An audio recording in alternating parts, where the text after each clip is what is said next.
چې د جمعیت علما یو وزیر اعظم په پاکستان راغلی دی، یو صدر په پاکستان راغلی دی، د جمعیت علما یو فاینانس سیکرټری راغلی دی، او د پاکستان معیشت چې تباه دی دا چا تباه کړی دی؟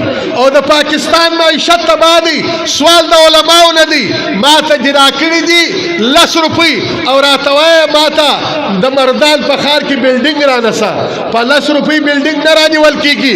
تازه د پاکستان اسمبلی له لېږلی یم، د پاکستان په اسمبلی کې 380 مقابل دي چې د ختم نبوت د قانون په وخت کې دی خاموشه دی، او د رسول الله د تعظیم په وخت کې دی خاموشه دی، او د صحابه د ګستاخی په وخت کې دی خاموشه دی.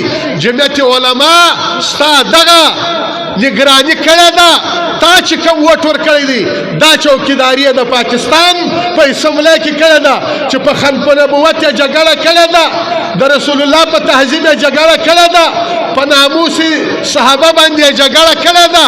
نو موږ د تین آخري دا سوال کوو، مسلمانانو تی دا پاکستان دا ستا تخبه دا ستا فرصدو دا موټروی غواړي او که ختم نبوت غواړي موږ ته جواب راکړي، او د ختم نبوت دفاع به څوک کوي؟